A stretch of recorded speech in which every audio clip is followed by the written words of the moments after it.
Ótimo. Bom dia, pessoal. Então, começando pela revisão do que nós tínhamos visto, se eu não me engano, a gente viu 2 tipos de árvore de Natal molhada, né? Mas antes disso, a gente viu aquelas funcionalidades, né? A Master 1, Master 2, as válvulas wings, crossover, swabs, né? E basicamente o que vai determinar é a numeração 1 diz respeito ao acesso à coluna de produção e essa terminação 2 diz respeito ao espaço anular, né? Isso daí a gente viu. Aí depois a gente falou um pouco de base adaptadora de produção, é justamente o que vai conectar a cabeça de produção, né, ou a cabeça do poço aí, à árvore de Natal. Então, ao invés das linhas de fluxo, né, as flow lines, serem conectadas diretamente na árvore de Natal, elas acabam sendo conectadas agora na BAP, na base adaptadora de produção. Aqui está um esquema sem árvore de Natal e aqui com, né? Então, só para a gente ter essa distinção. Aí a gente viu também, aqui eu dei um exemplo que pode ser um mandril de linha de fluxo, né? Então, aqui o mandril é justamente um distribuidor.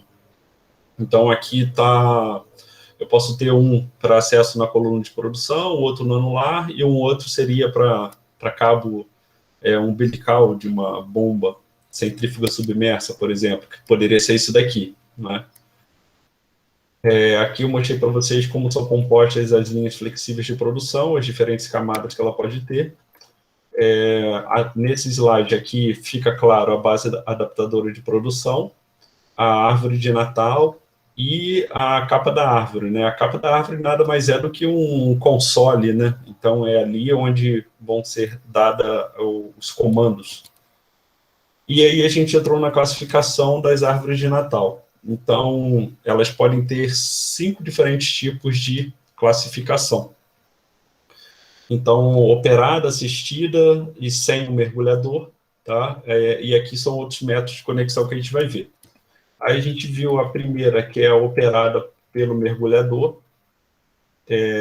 Essa principal característica é para água rasa, tá? Então, quando a gente está no atual contexto do Brasil, né, onde os megacampos são os grandes protagonistas da exploração petrolífera aqui, 200 metros de lâmina d'água é raso, né? Então é mais fácil a gente ter um megacampo aí a 2.000 metros de lâmina d'água ao invés de 2.000 metros. Lembrando que lâmina d'água é profundidade. Então tem algumas características que a gente já viu: baixo custo de aquisição, entre vários outros. Aí nós já temos essa assistida pelo mergulhador, tá? Então, quando a gente já pode interpretar o seguinte: se o mergulhador não pode acessar ela, é porque ela está numa lâmina d'água mais profunda, onde a pressão é mais profunda, onde o risco operacional é bem maior, tá? Então, aqui, ó, faz uso de cabo-guia, tá? Então, uma característica do cabo-guia é justamente esses 2 eixos aqui, tá? Então, imagina que o cabo-guia está conectado aqui e no fundo da cabeça de produção ou da base adaptadora de produção, pode ser uma template também, só um guia, só um alvo, também pode ser colocado ali para que a árvore de Natal seja deslizada da plataforma até o fundo do mar, através do cabo-guia.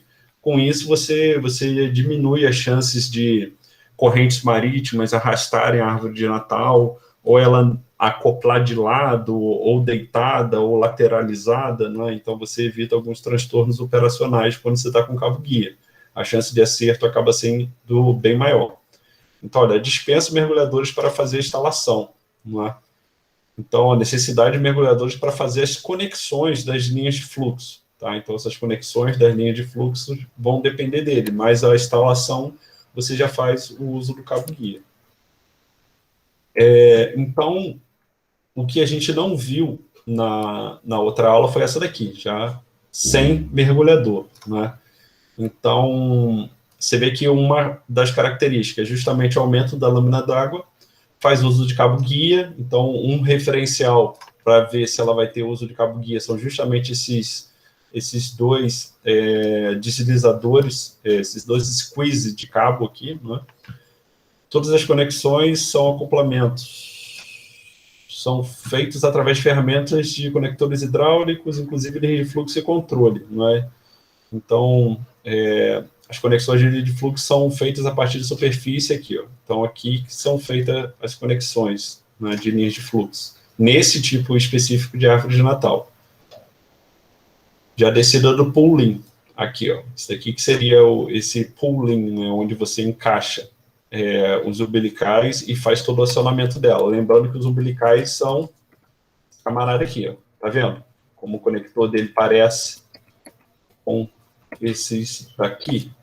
Repare que essas outras duas aqui nós não temos. Tá vendo? Justamente porque depende do mergulhador. Tá? Então ela é adaptada para o manuseio humano, né? Aqui não. Aqui você já precisa de uma mecanização do processo de acionamento das diversas funcionalidades de uma árvore de Natal. Tá? Então, aqui você já vê esse conector. Tá? Seria aí o pooling. Aqui está falando justamente do histórico, né? Embora seja uma solução, a gente tem um pouco de problemas operacionais relacionados a isso. Tá? Isso é bom destacar. Consideradas obsoletas, normalmente só as que ficaram, tá? E onde não acabava não valendo a pena você substituir por uma mais atualizada. Mas provavelmente campos que são viáveis economicamente, é melhor você colocar uma mais atual, que embora seja uma solução, uma possibilidade, a manutenção acaba sendo constante.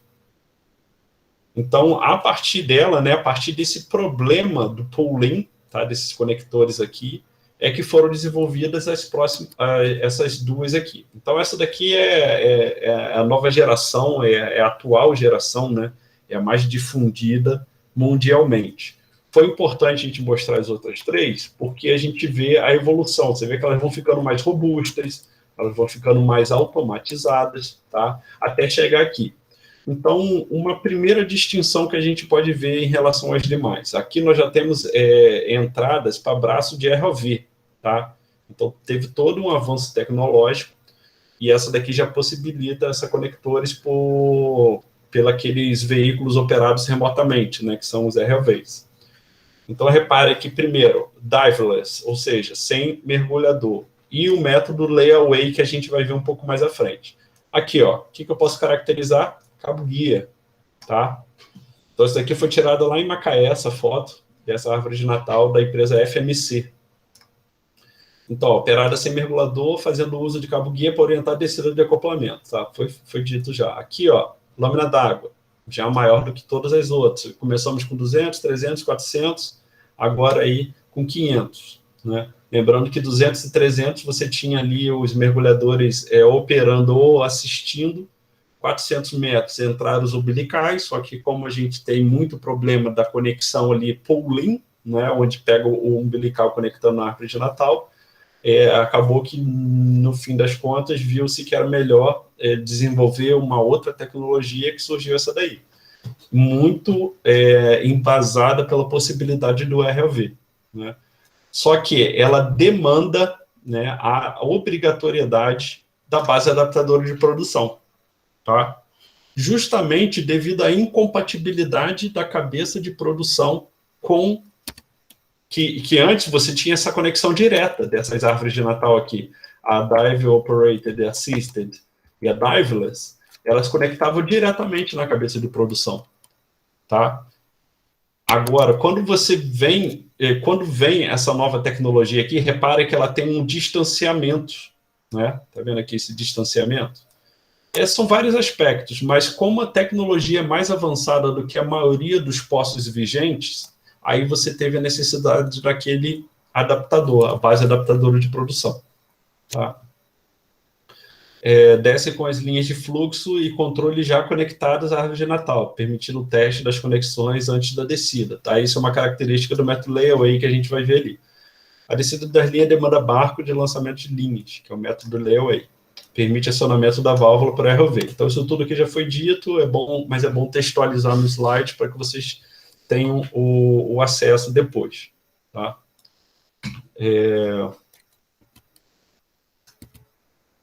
Então, aqui... Tá, só deixa eu... Tá.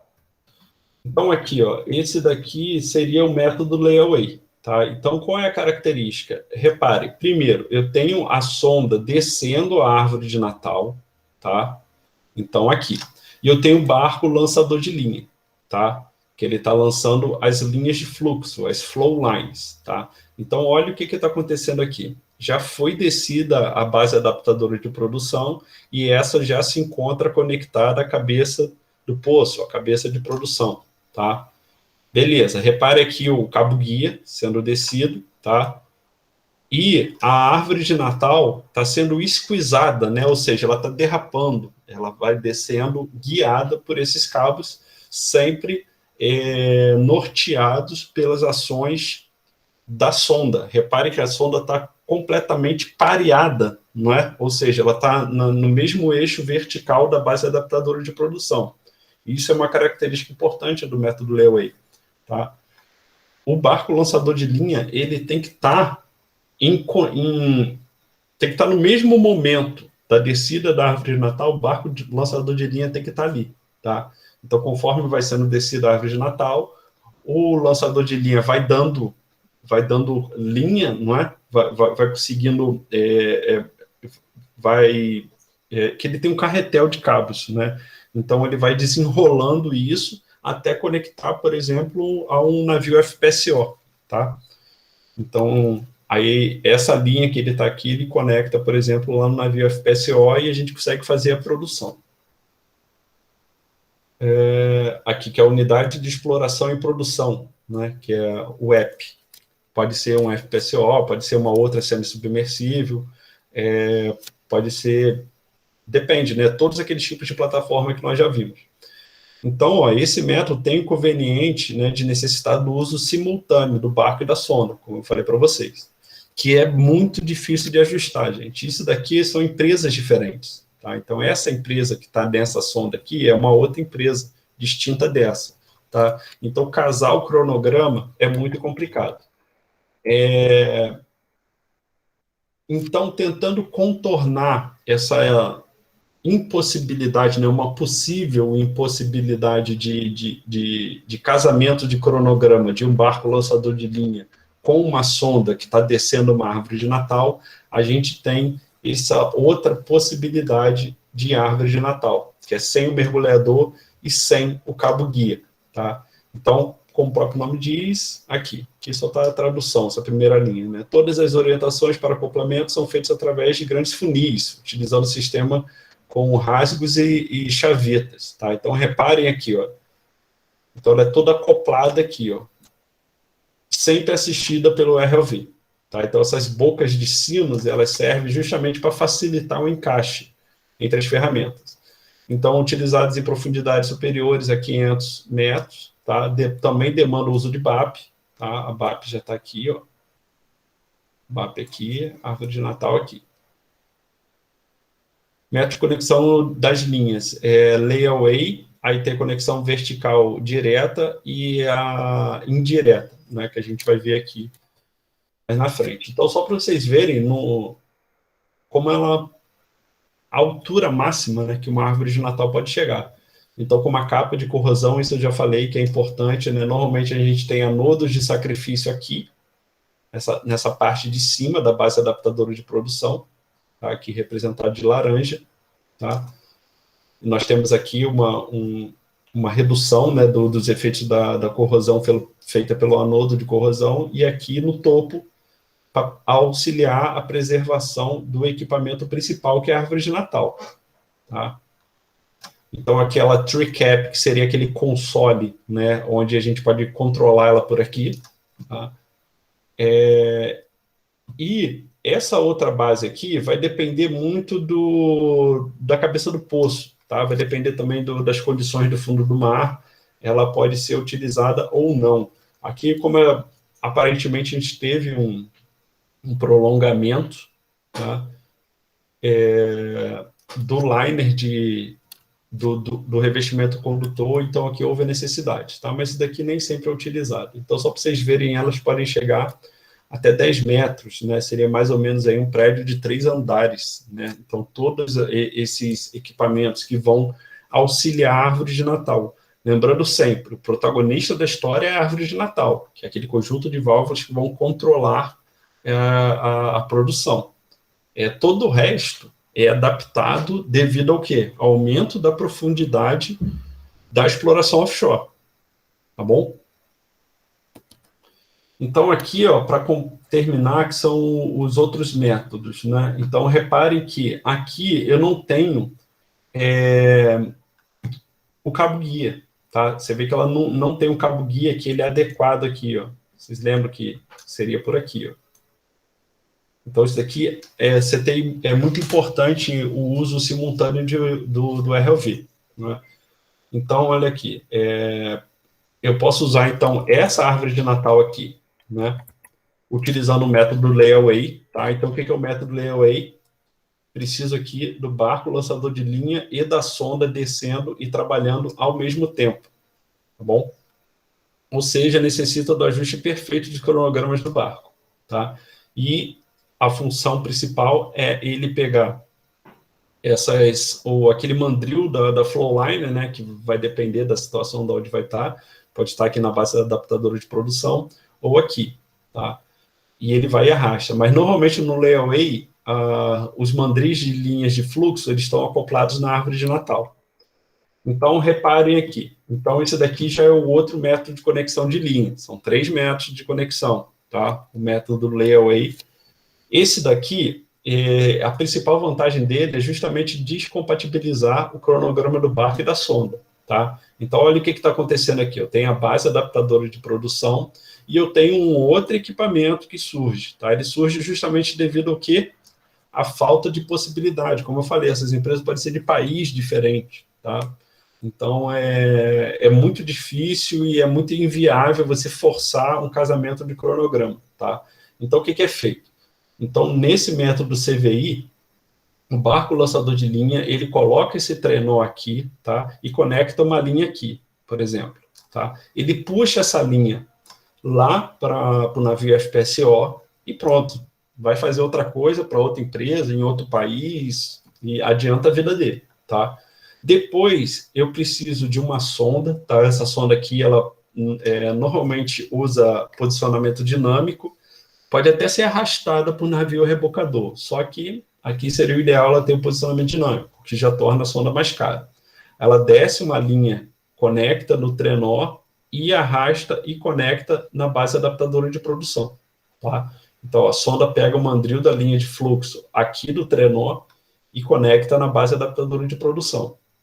E, por último, ela vai e desce a árvore de Natal, tá? Então, reparem que, para que haja essa possibilidade de descompatibilizar o cronograma do barco e da sonda, houve a necessidade de eu criar um novo equipamento, que é o trenó, tá?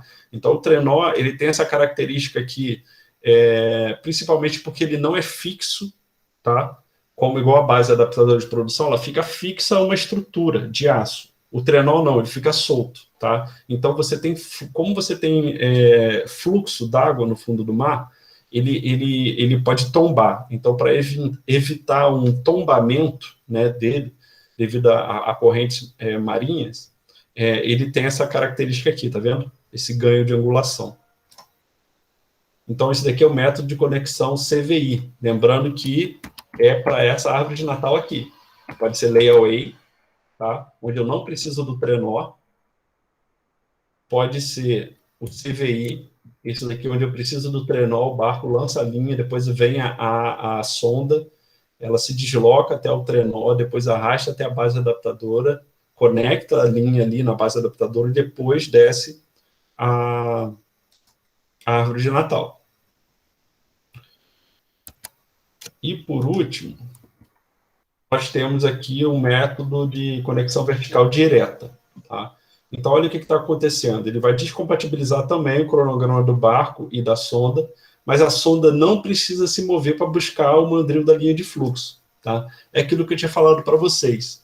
Nesse contexto aqui, a sonda das duas umas, ou ela tem que ser de posicionamento dinâmico, tá? Que é ainda mais raro esse tipo de sonda, justamente porque ele é mais caro, tá? Ele precisa de toda uma equipe exclusivamente dedicada ao sistema de posicionamento dinâmico, tá? Ou de navios rebocadores. Resumindo, é um custo a mais. A sonda, ela acaba se tornando um custo a mais. Nessa possibilidade aqui de conexão, o barco, ele conecta diretamente na base adaptadora de produção, tá? Ele bota ali flutuadores, tá? Esses flutuadores é justamente para não deixar o cabo totalmente conectado, conectado não, tendo contato com o fundo do leito marinho, e caso haja caso ocorra necessidade de intervenção futuras, tá? Ele já consegue pescar o cabo daqui, tá? Então ele conecta aqui, normalmente essa parte aqui é um pouco mais rígida, tá? Normalmente é o tubo bengala, como ele é conhecido. Ele tem uma certa rigidez maior, tá? E depois aqui ele fica um pouco mais flexível. Então, depois, repare que a sonda já não precisa ter essa capacidade de movimentação, ela não precisa nem ser rebocada e ela não precisa ter o posicionamento dinâmico. Ela já vai e conecta direto e eu elimino uma outra possibilidade, que é o do trenó. Tá bom? Sim, pode falar, Camila. Bom dia, professor. Se eu entendi, esses flutuadores, no caso, substituem o trenó, né? Mais ou menos para isso. Ele se torna um intermediário, sim. É mais eficaz? Eu não entendi muito a diferença do uso do método CVI para esse CVD. Não, aqui, Camila, o real objetivo é o não ter a necessidade de uma sonda, de um deslocamento de sonda.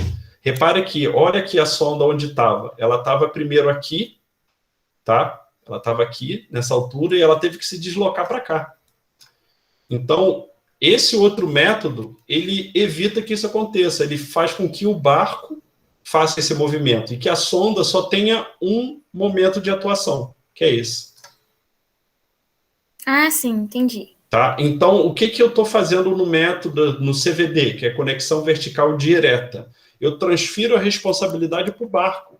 O barco ele já tem essa funcionalidade de deslocamento, a sonda não.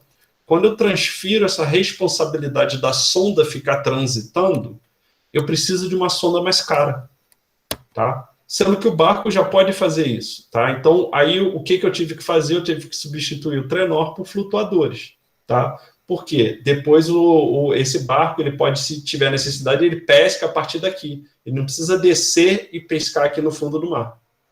Ele consegue pescar aqui um pouco mais raso, o cabo. Se precisar fazer intervenção.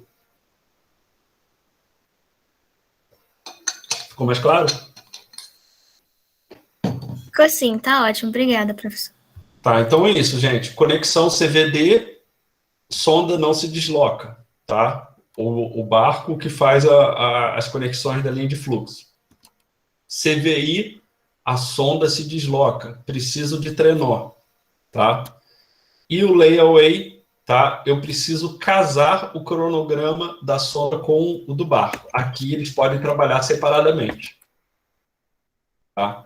Então, trabalhando separadamente, o barco pode vir fazer conexão na base adaptadora de produção, houve qualquer problema, no atraso na árvore de Natal. Exemplo, a árvore de Natal aconteceu muito equipamento atrasou para perfuração de poço, depois que aquele navio encalhou lá no canal de Suez.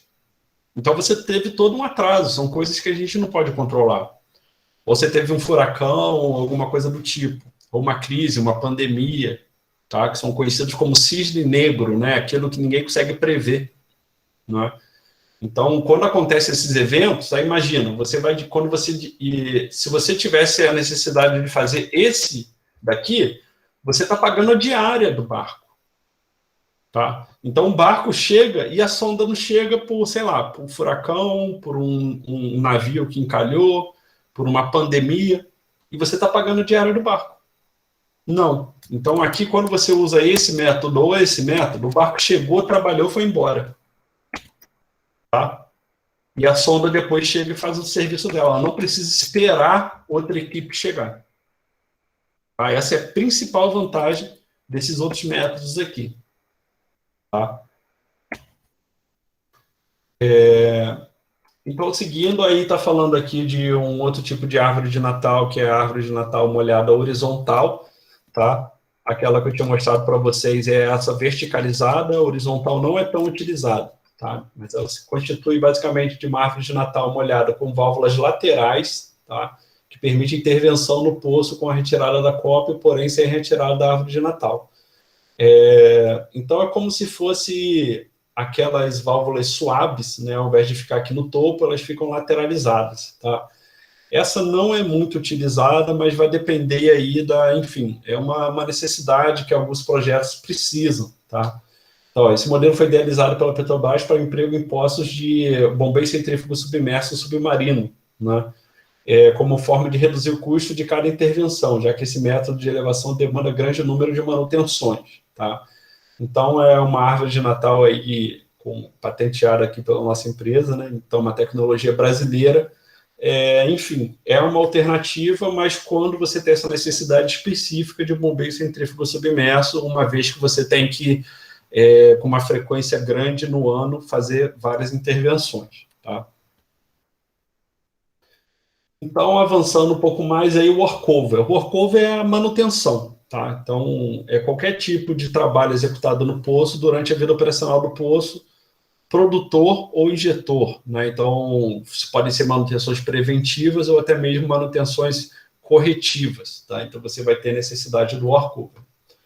Então, é o processo de restauração. Então, operações de workover que visam restabelecer condições normais de fluxo reservatório, para produção ou de injeção, tá? Isso de tempos em tempos, às vezes a gente tem a parafinação, né? Conforme a gente vai produzindo óleo, parte dele vai aderindo na coluna de produção e vai incrustando, né? Então você pode entupir aquilo ali.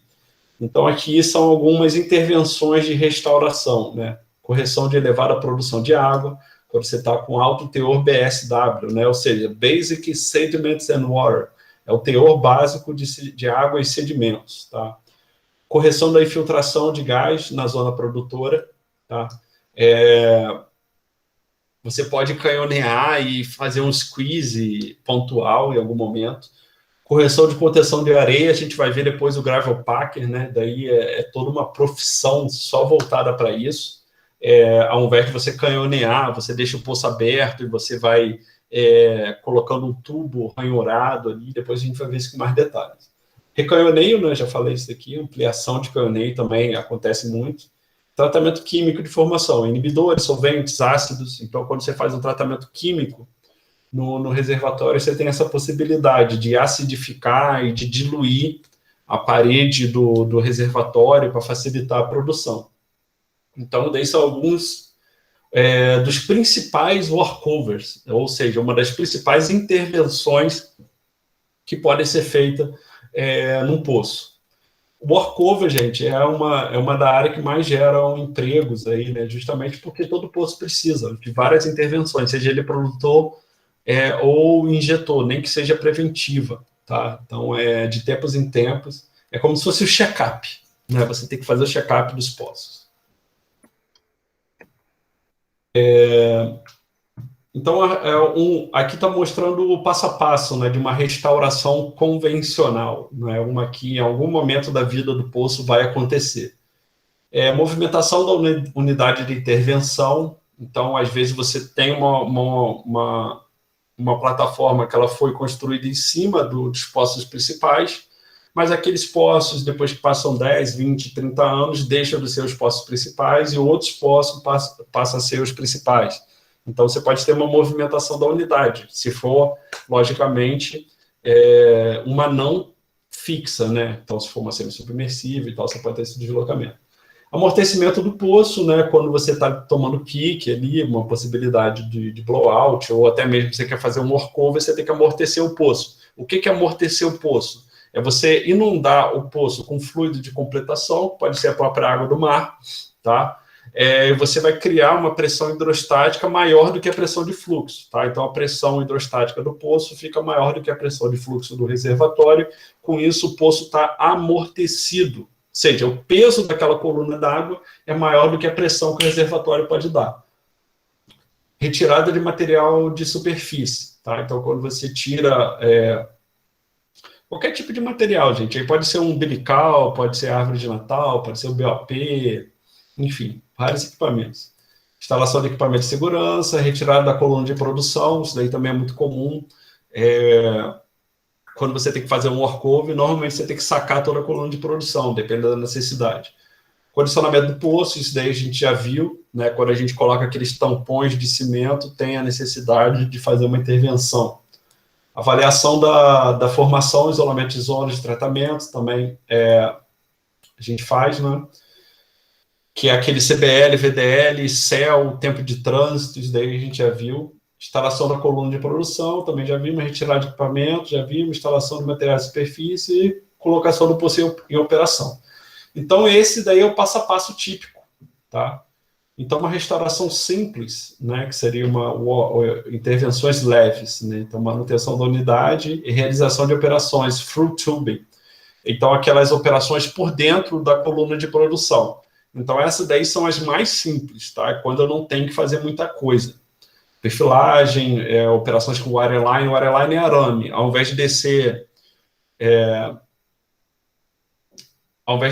com cabos elétricos, né, eu desço com um arame, né, um cabo de aço simples, que ele só tem a função de deslocar o equipamento. Ele não vai ter que comandar, ou melhor, dar comandos para o equipamento. Então, aqui, algumas operações de workover, né? Esse daqui, se eu não me engano, aqui está melhor detalhado. Vamos lá. São as operações executadas no interior do revestimento de produção, visando limpar o fundo do poço, substituir equipamentos de superfície, objetivando maior rendimento técnico e econômico. Eu acabo sempre falando, só que aqui ele está sistematizando, né, e listando as possibilidades mais comuns, né? Remoção de hidrato. Hidrato, eu não sei se vocês já viram, mas o hidrato ele tem um aspecto de gelo seco, né? E ele é basicamente água, gás, a alta pressão e baixa temperatura. Ele é formado nessa condição que é a condição de fundo de mar de produção de petróleo. Quando a gente está produzindo, está vindo água, óleo e gás. Então, nós já temos ali duas partes do pré-requisito: água e gás. No fundo do mar é baixa temperatura e alta pressão. Então, o hidrato vai se formar. Então, imagina você congelar toda essa tubulação. Você pode entupir e gerar uma explosão. Tá? Então, de tempos em tempos, você tem que remover esse hidrato. Troca da árvore de Natal. Pode ser por vários motivos, melhoramento da tecnologia, enfim. Troca da coluna de produção. Normalmente é porque corroeu e ficou desgastada. Troca do bombeiro centrífugo submerso. A bomba também pode estar desgastada, já perdeu a eficiência, ou você tem uma tecnologia mais eficaz. Troca de válvula de gás lift, né? Então, são justamente aquelas válvulas controladoras de gás. Pistoneio normalmente é para dar partida no poço, ou depois de ter feito uma intervenção, tem essa necessidade de você pistonear ele. Limpeza de canhoneado, tá? Daqui pode ser por produtos químicos, por exemplo.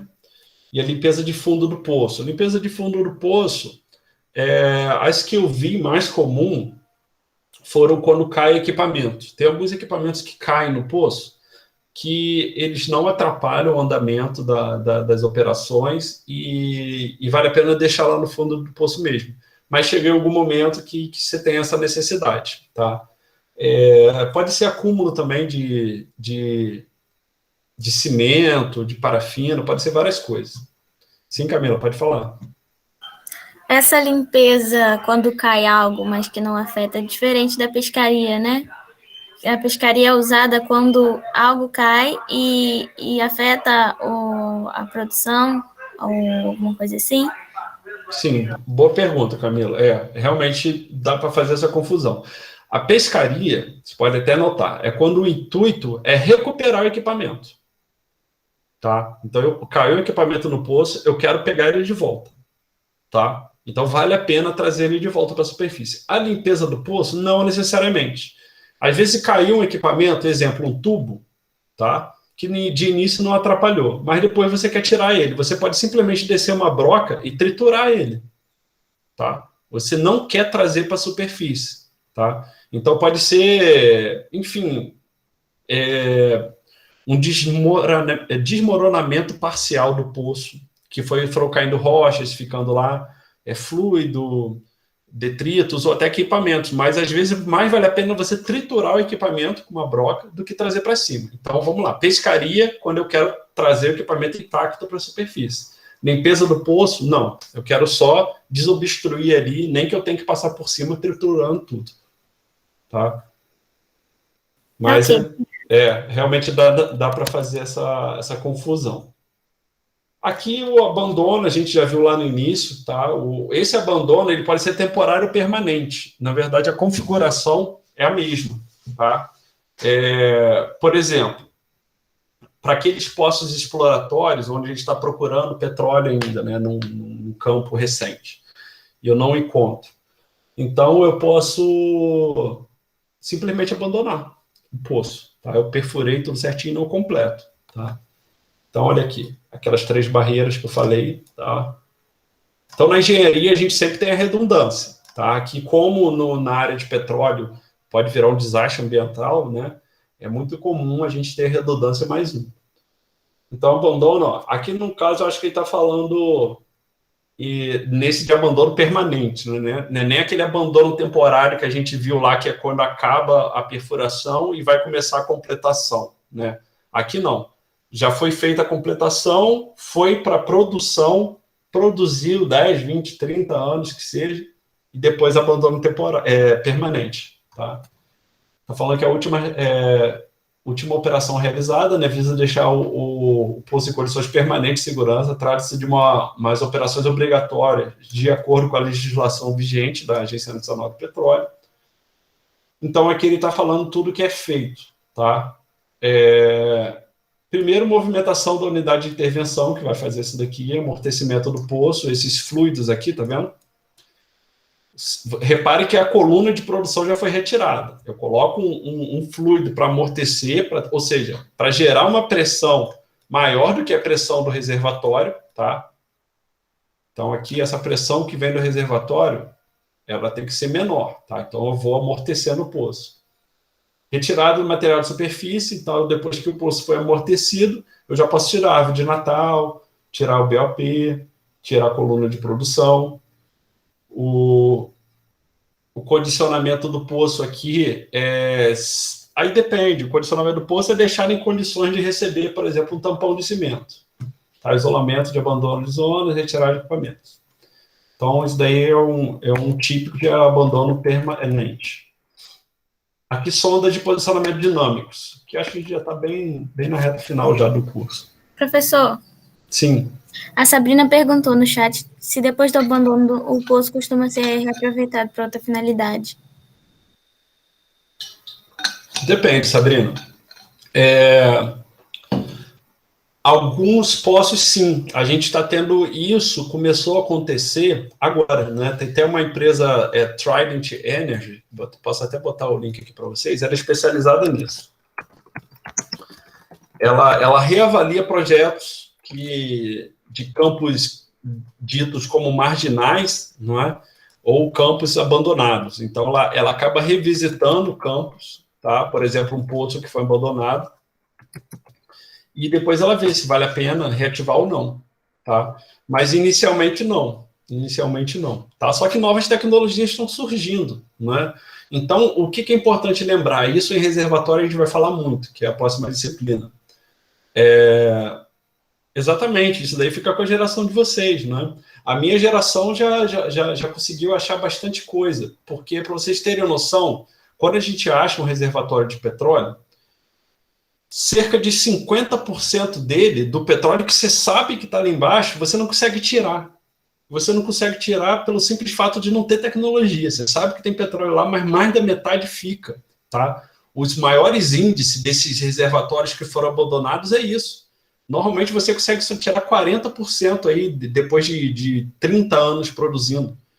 Fica para trás, normalmente, mais da metade do petróleo que você sabe que tem. Você sabe que a sísmica apontou que tem a magnetometria, a gravimetria, todos esses métodos de análise indireta do subsolo.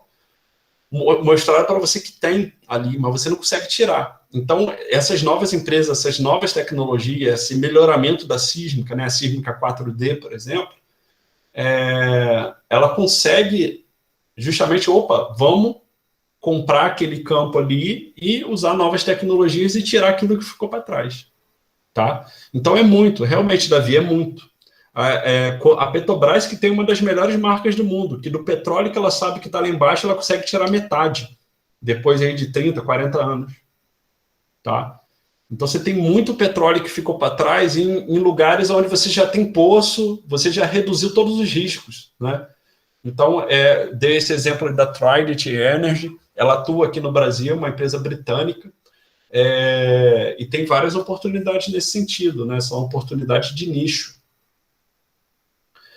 Isso, Sabrina, imagina, eu botei o reservatório para produzir, né? Deixa eu voltar aqui uns slides, aquele que tem o reservatório. Aqui. Deixa eu limpar aqui.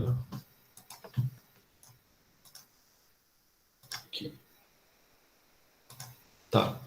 Então, olha, eu produzi primeiro com a energia natural do reservatório, conhecido poço surgente. Depois do poço surgente, normalmente o que eu faço? Eu injeto água. Eu boto um poço injetor, tá? Estou produzindo por aqui e injetando por aqui. Tá? Mesmo assim, depois tem necessidade de botar um método de elevação artificial. Pode ser o gas lift, bombeio centrífugo submerso. Tá? Depois eu posso usar ainda métodos avançados, que é o químico, uma acidificação. Eu posso tentar alterar um fraturamento hidráulico. Tá? Então, olha quantas coisas. Poço surgente, injeção, bomba, tratamento químico. 4 estágios de exploração. Por último, abandono. Tá? Aí abandonei. Aí passaram alguns anos, novas tecnologias. Uma empresa compra, igual a Trident fez, ela comprou campos da Petrobras, que a Petrobras já não tinha mais interesse, tá? E veio com nova tecnologia. Aí ela revisitou. Tá? Então, isso é depois da elevação. Então, você lembra que eu falei para vocês que 50% a 60% do petróleo fica para trás? Né? Vamos botar aí a média, normalmente global, 40% de extração.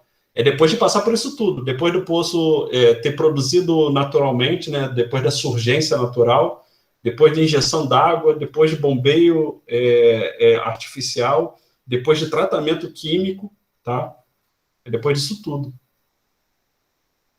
O químico ele é mais complexo, Davi. O fraturamento hidráulico e tal. Aqui no Brasil ele não é tão difundido porque ele representa impactos ambientais muito grandes. Lá nos Estados Unidos é muito comum, é mais comum ter, mas aqui no Brasil acontece. Não com tanta frequência como lá fora. Tá? Mas é uma especialização também. Eu queria dizer, boa tarde, bom dia, quer dizer, eu queria dizer em relação, realmente disso, né, de não conseguir acessar o resto do petróleo, porque não consegue elevá-lo, né? Sim. Entendi. Mas, Sabrina, ele fica preso nos próprios poros, né? Então, você tem a pedra pone, né? Tem alguns exemplos que a gente pode usar aí, aquela própria esponja de cozinha, não é? Então, aquilo é só um exemplo de permoporosidade que eu quero passar para vocês, ou seja, a capacidade de se deixar ser atravessada e a capacidade de armazenar, tá? Mas dependendo igual uma esponja de cozinha, se você banhar ela na graxa, num lubrificante de carro, mesmo depois de você lavar várias vezes, você vai conseguir extrair todo aquele lubrificante de carro, por exemplo, que você botou numa esponja de cozinha. Vocês vão conseguir tirar 100% do lubrificante só com água, sim ou não? Não, a Hannah falou. Não é? Então, é isso, gente, é a mesma coisa. Por quê? Aquela permoporosidade da esponja, ela permite que parte dele saia. A outra parte, ela fica molhada, né? A gente vai ver esse conceito de molhabilidade do reservatório. Ela fica agarrada, tá? Então,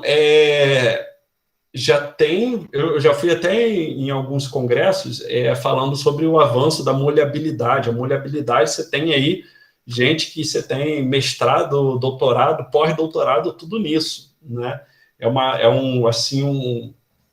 já se avançou muito, né, nessa inversão da molhabilidade, né? Igual esse exemplo que estou dando para vocês. Você usar um lubrificante, inundar, pegar uma esponja de cozinha, aquela amarela e verde, inundar ela no lubrificante e tirar, depois ficar lavando, parte do lubrificante não vai sair, porque ele aderiu, tá? Ele aderiu ali à esponja. Mas depois você tem como quebrar isso, tá? Então é aí que a molhabilidade entra, que é um processo físico-químico, né? A gente vai estudar isso um pouco mais à frente. Mas, cara, o que não falta é a oportunidade, tá avançando muito, tá? Tá avançando muito nesse sentido. E é como eu falei para vocês, eu canso de falar, eu falo toda a aula e tenho que falar mesmo. As pessoas estão menos interessadas em atuar no mercado de energia. O que está acontecendo? A necessidade, a demanda continua, está crescendo mais lento, mas continua crescendo. Produção, necessidade do mundo de petróleo só voltou a aumentar, né? Vocês viram ali a palestra que nós tivemos do Marcelo Galto. Excelente palestra, por sinal. Está aumentando, só que o interesse de pessoas atuarem na área só está diminuindo. O que está acontecendo? Necessidade de funcionário, baixo interesse de gente atuar, salário está indo lá para cima, né? Então, é uma outra área. Revitalização de campos maduros, tá? Anotem aí, é uma excelente oportunidade. Quer ganhar bem para caramba, e de preferência em dólar, em euro, o que não falta é isso. Então, a Hanna pergunta, existem rochas não permeáveis também, certo? Porosa, mas não permeáveis, que armazenam petróleo que não pode ser acessado. Sim. Aí já tem algumas técnicas também, até o shale oil, né? Então, esse óleo minerado é justamente dessa rocha que armazenou petróleo, só que ela não é permeável. Então, você tem como minerar ele. É um pouco nesse sentido, Hanna. Mais ou menos. Mas também é muito recente, é do governo do Barack Obama, né? Então, foi esses dias. Quando eu comecei a estudar petróleo, nem tinha essa possibilidade. Nem tinha. Lá em 2006. Né? Então, ou seja, não tem nem 20 anos. Tem muita tecnologia da área de petróleo que não tem nem 20 anos. Ou seja, são tecnologias recentes. Tá? Aqui, posicionamento dinâmico é uma outra área bem bacana. Bem bacana, porque ela flerta aí muito com... o cara, ele vira operador de navio, né? Tem mais a ver com a marinha do que outra coisa. Né? Que é justamente o conjunto de hélices que são instaladas aqui, ó, na proa e na polpa do navio, e você tem transmissores que são instalados no fundo do mar, tá? Normalmente próximo aos poços, né? Vamos supor que nós temos poços aqui, e através de satélites, né? Ele, ao invés de ancorar o navio, ele fica ali tendo uma compensação de movimento. Então, imagina, você determina uma latitude e uma longitude, tá? E você fica manobrando, você fica em constante manobra do navio para manter a posição, poder perfurar, sem ter a necessidade de ancorar, tá? O posicionamento dinâmico ele é bem complexo, você tem uma equipe toda destinada para operar esse tipo de equipamento, tá? Operador de posicionamento dinâmico, normalmente eu já vi, tem equipe que precisa de oceanógrafo, também é uma boa área para se atuar, gente. Oceanografia, vocês podem atuar em portos, megaportos, ganhar muito bem. E normalmente engenheiro mecânico, né? Normalmente essa galera. Acho que teve até um aluno, eu lembrei agora, que foi fazer oceanografia, não sei aonde aí, passou por uma federal, uma oceanografia, gostou das possibilidades da área de atuação. Então, aqui, gente, sondas de posicionamento dinâmico, né? Ela pode ser uma semissubmersível ou um navio-sonda. Tá? O navio-sonda é o melhor. Só que o navio-sonda, ele é o melhor para executar o que ele tem que fazer. Aqui, como vocês podem ver, né? Eu tenho aqui uma torre de perfuração, tá? E ele tem esse posicionamento dinâmico, tá? Só que aqui, as acomodações são péssimas, tá? O meu compadre, né? O meu amigo fez faculdade comigo, aí depois a gente tornou amigo aí de trajetória, ele já embarcou numa sonda aqui, de um navio-sonda, e ele falou que é péssimo, péssimo. É melhor trabalhar numa semissubmersível, tá? As acomodações são melhores, tá? Mas elas não conseguem ser tão dinâmicas quanto o navio, tá? Então, um navio, no que ele se propõe fazer, ele acaba sendo melhor. Então, olha, as principais vantagens é a extrema facilidade de mobilidade, né, adequado para águas profundas, extrema facilidade de posicionamento, já que dispensa lançamento de âncoras, tá? Então, fica tudo mais rápido, tá? Com a rapidez que a empresa precisa. Então, vamos lá, vamos supor. Então, o que o cara tem que calcular? Vamos supor que a gente é o gerente do projeto. O que o cara vai ver? O cara vai ver que uma sonda sem posicionamento dinâmico, ela demora mais tempo para executar o serviço, só que ela é mais barata. Vamos botar, sei lá, $500 mil a diária, que normalmente é por aí, tá, gente? $500 mil a diária, tá? Uma sem posicionamento dinâmico. Uma com posicionamento dinâmico, dependendo do mercado, se tiver todo mundo procurando, que você não já teve época, você tinha mais gente querendo alugar navio sonda, tá, do que sonda disponível no mundo. Tá? Então, isso daí já chegou a valer $1 milhão e tal a diária. Tá? A diária.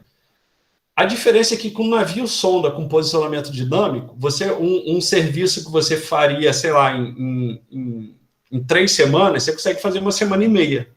Aí você tem que botar na ponta de lápis. O que mais vale? Né? Você pagar $500 mil durante 3 semanas ou pagar $1 milhão durante 1 semana, 1 semana e meia, não sei. Aí tem que botar na ponta do lápis e ver qual que sai mais barato. Tá? Às vezes sai mais barato no preço final, tá? Você alugar uma sonda mais cara para ela ficar menos tempo do que uma sonda barata e ficar mais tempo. Entenderam? Essa é a lógica. Isso se tiver disponibilidade no mercado, tá? Das duas sondas, que são sempre empresas terceirizadas que atendem o mundo. O mercado de petróleo é altamente globalizado, tá? Então, empresas, por exemplo, você pega a Equinor, por exemplo, a Shell, elas podem estar ali disputando a licitação de um bloco, uma ganha e a outra não. Depois ela pega e chama a concorrente para atuar junto. Tá? É uma coisa que você não vê, por exemplo, na indústria automobilística. Eu já falei isso para vocês. Dificilmente você vai ver a Chevrolet se juntar com a Ford para fazer um carro em conjunto. Aqui na indústria do petróleo, não, isso acontece. Essas parcerias, porque o risco é muito grande. Tá? O Davi falou, olhando assim, não parece muito grande, mas em média, qual o tamanho desse navio sonda? Olha, um navio FPSO, que é o maior que tem, ele pode ter 250 metros a 350 de 250 a 350 metros de comprimento. Essas daí deve ter 150 metros ou até menos. Tá? Eu acho que menos. Aí eu não estaria chutando aqui, mas acho que seria menos de 100 metros de comprimento. São navios que, quando você passa na ponte Rio-Niterói, normalmente tem como ver eles ali. Desvantagem, disponibilidade pequena e custo elevado, é isso que eu falei aqui várias vezes, e sensíveis à mudança do meio ambiente. Tá? Então, como você não está ancorado, né, eles são muito mais susceptíveis à mudança de vento, de chuva, tempestades, não é? Elementos básicos de um posicionamento dinâmico, sistema de sensores, posicionamento em parâmetros ambientais, né, controlador, sistema de propulsão, thrusters e sistema de geração de potência.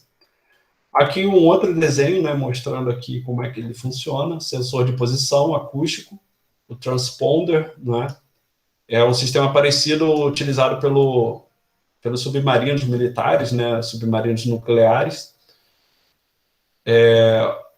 A bússola giroscópica para proamento, né, para você ter um posicionamento perfeito da proa, o anemômetro para direção de velocidade do vento, você consegue aferir isso, e sensor de correnteza, tá?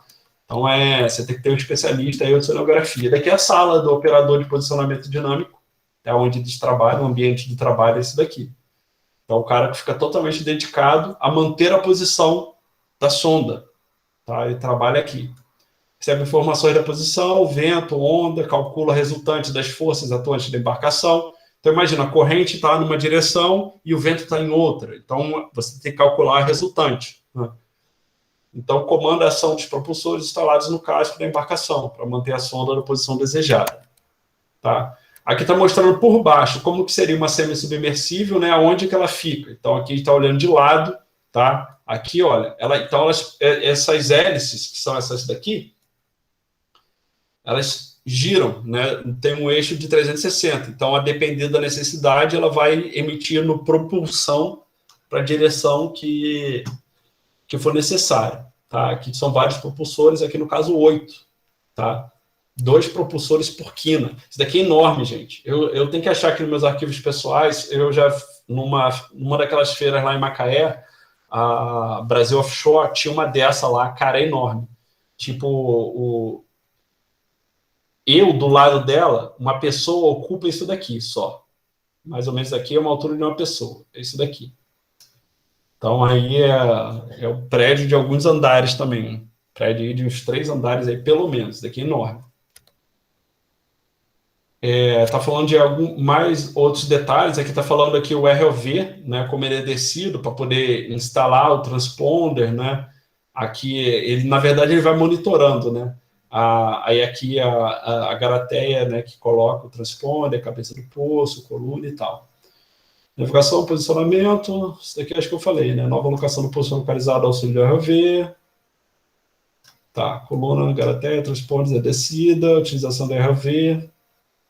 A garateia é utilizada para descer o transponder e em seguida recuperar a capa de corrosão, corrosion cap. Sim, então são... nada mais é do que esse sistema, né, que ela coloca ali, que evita tombamento também, é importante. Então, aqui mais alguns detalhes, tá? Que o BOP colocado aqui, o transponder. Você vê que é toda uma operação bem específica, tá?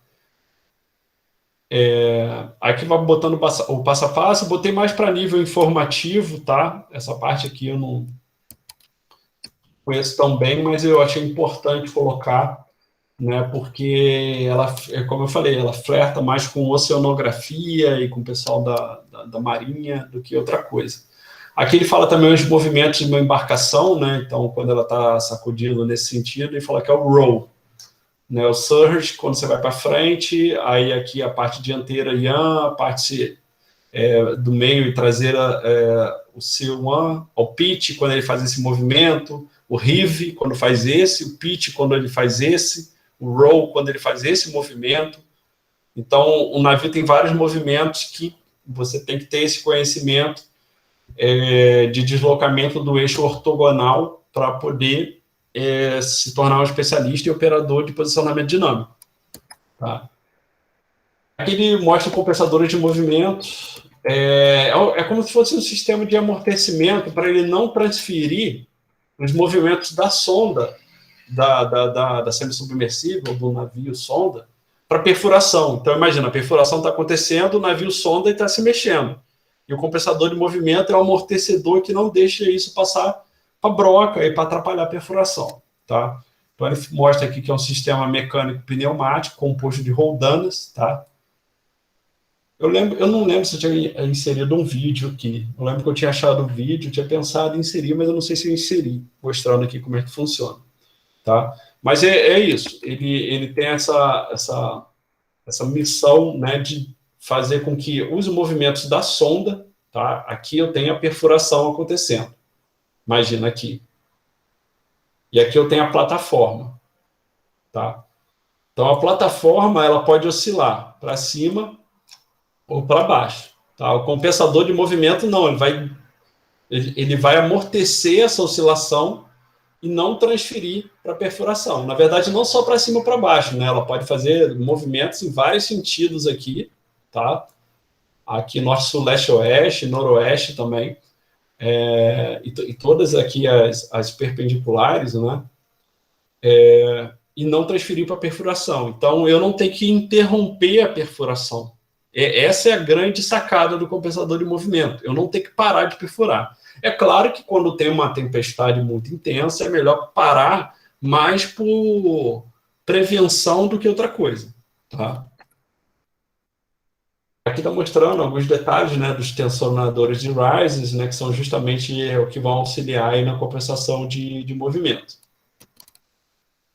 Olha aqui, esses rises, né, como eles são acoplados aqui. E justamente, gente, a gente não pode ter sistemas rígidos, tá?